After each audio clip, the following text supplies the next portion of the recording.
Did you guys know that Sir Christopher Nolan was knighted in 2024? I seemed to miss that while I was drowning in homework. He was knighted by King Charles III for his contribution to film, and his wife Emma received damehood. But how did we get here? I can't imagine King Charles III was just especially impressed by those Oppenheimer sex scenes. And as amazing as that movie is, it's only one of several incredible films that have created a large cultural impact made by Christopher Nolan.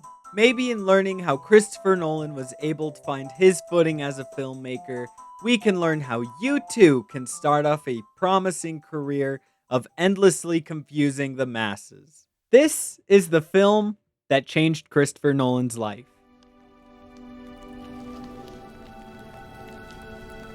Probably tried this before. Probably burned truckloads of your stuff. Can't remember to forget you.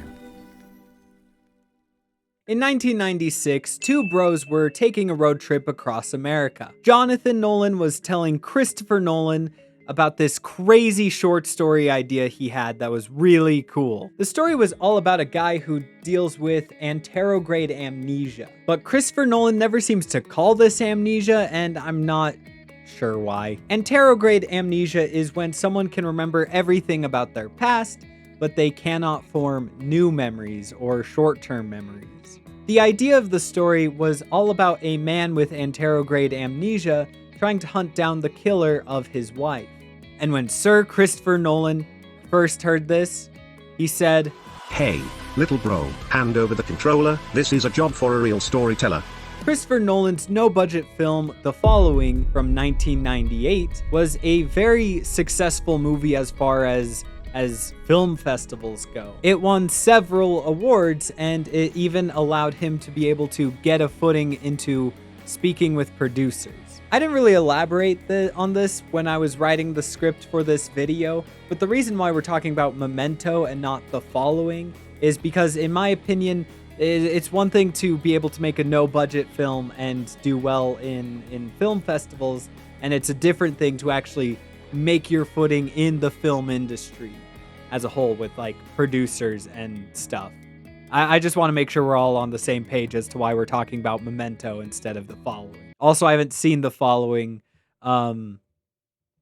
Maybe I should. So after showing the screenplay for Memento to Emma Thomas, his girlfriend and now wife, she showed it to executive producer Aaron Ryder, who said that was the most innovative script he had ever read. What was it about Memento that made Aaron Ryder say that was the most innovative script he had ever read? Well, the first thing that comes to my head is the narrative structure of the film. Memento is told non-linearly, but not in the way you would expect when you first watch. Memento follows two timelines that follow along their own sequence. One that's going forward in time and one that's going backwards.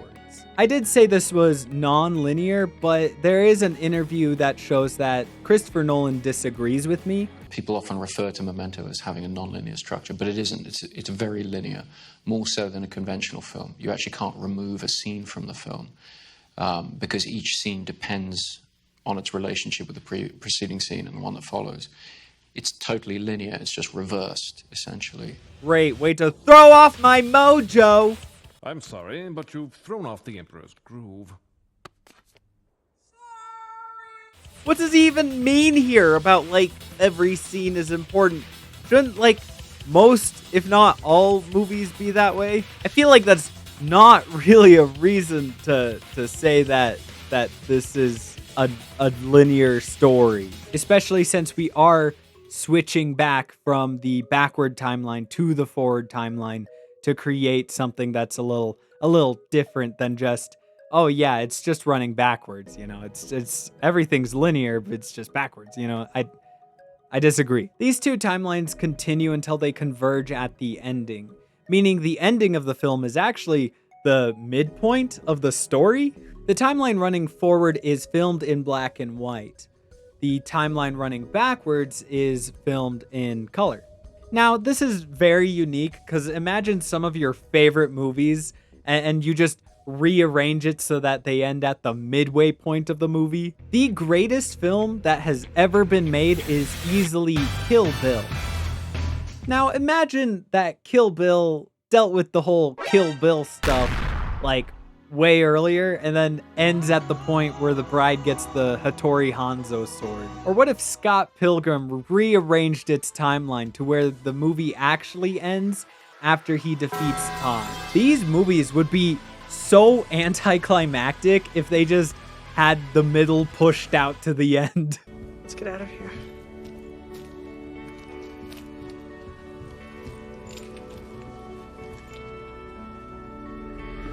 For the record, I am so pissed off for you right now. Shut the f***, Julie.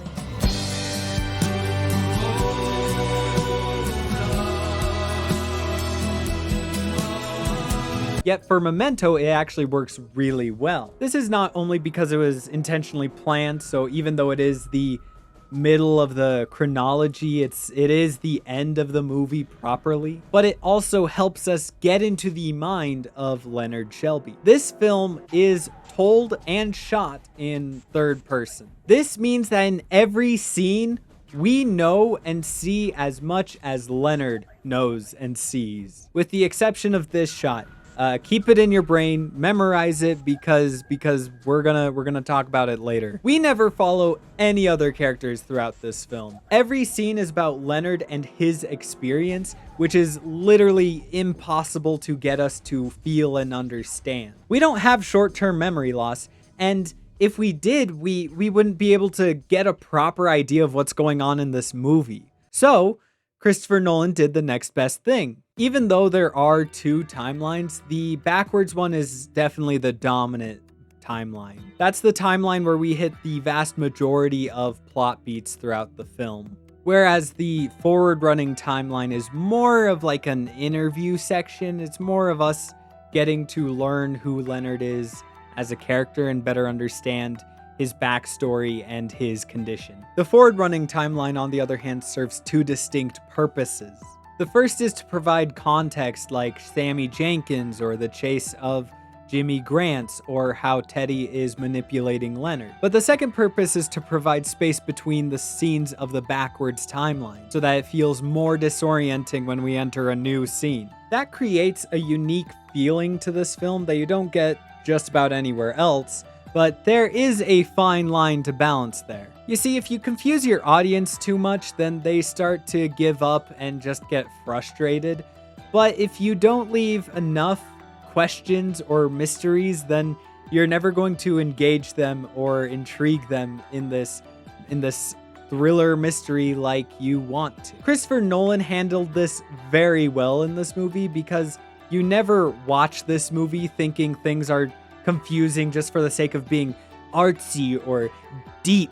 If anything, some of my friends think that the movie doesn't leave enough open to interpretation by the end. But this prompts a question of how does Memento confuse us and yet still feel cohesive? I believe it's in how deeply detailed this movie is. This movie is drenched with little details that make it so rewatchable. You remember when Teddy explains to Leonard why he can't trust Natalie? Because I guarantee you don't. So let's watch it together. You're lucky I ran into you. Bro, it's bad news. What do you mean, bad news? He's involved with drugs.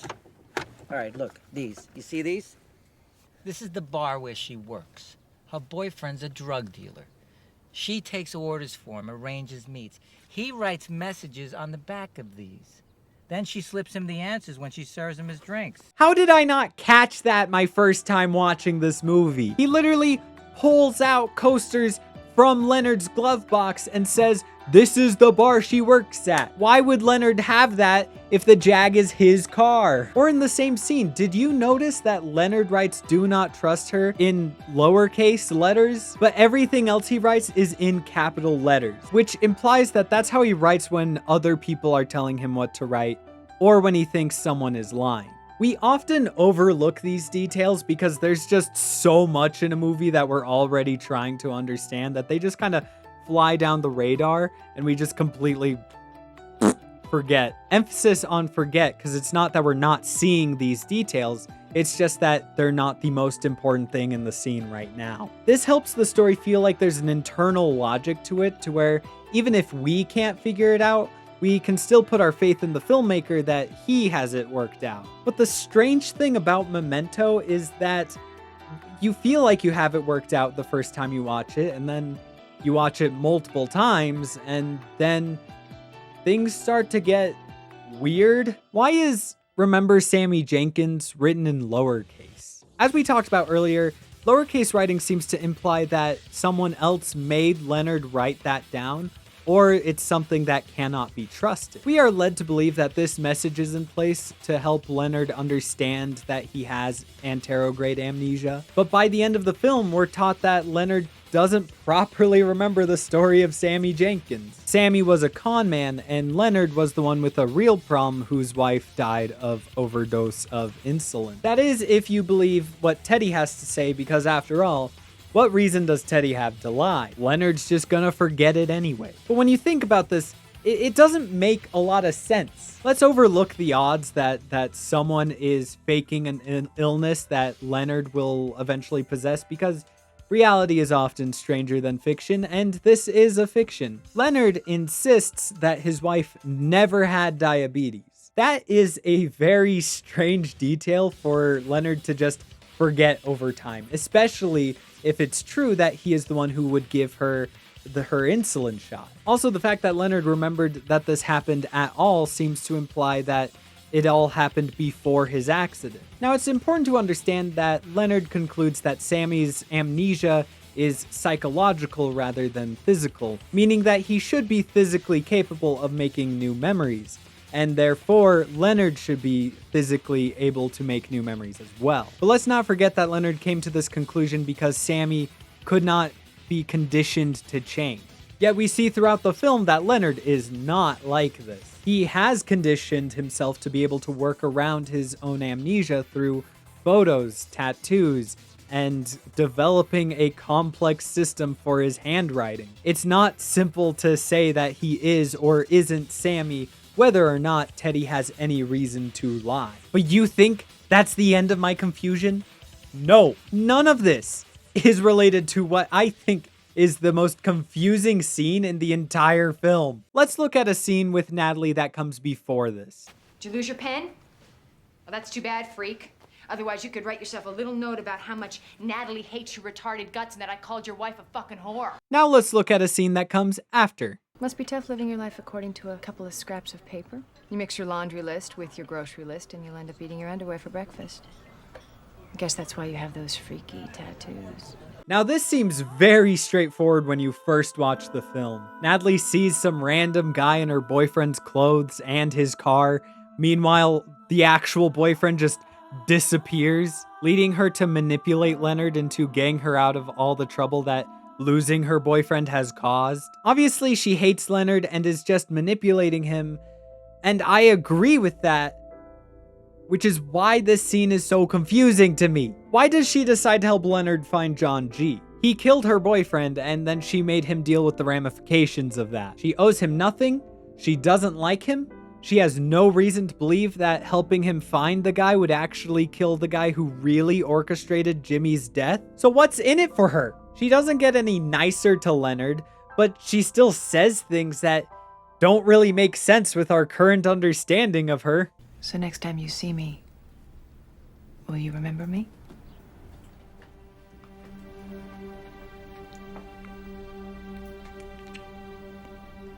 I think you will. I'm sorry. She insults and curses his wife, but then a couple days later... Tell me about her again. Why? Because you like to remember her. To me, she was perfect. No, don't just recite the words. Close your eyes and remember her. In this scene where Leonard opens up about how it feels to not remember that his wife is dead, we get this shot after he leaves the room. This is the only time the audience sees beyond Leonard's perspective, meaning Natalie has no reason to fake this. She has no reason to do this? This is her missing Jimmy, but she's specifically touching his side of the bed. Why was this shot so important that Christopher Nolan decided to break his cinematic perspective? Well, now, I might just be some dumb idiot with not enough subscribers, but I think Leonard might not be wrong. A lot of this film is about how subjective and flawed our perspective is. Even when we try to be as factual as possible, there's still levels of context that shape our perception, and there's levels of context beyond that we will never have. But this film is about how we navigate that world where we are subject to our own perspective. Leonard navigates his everyday life trusting in his instincts that we actually see are pretty good. He was able to tell that somebody was trying to get him to kill the wrong guy, and it was literally him.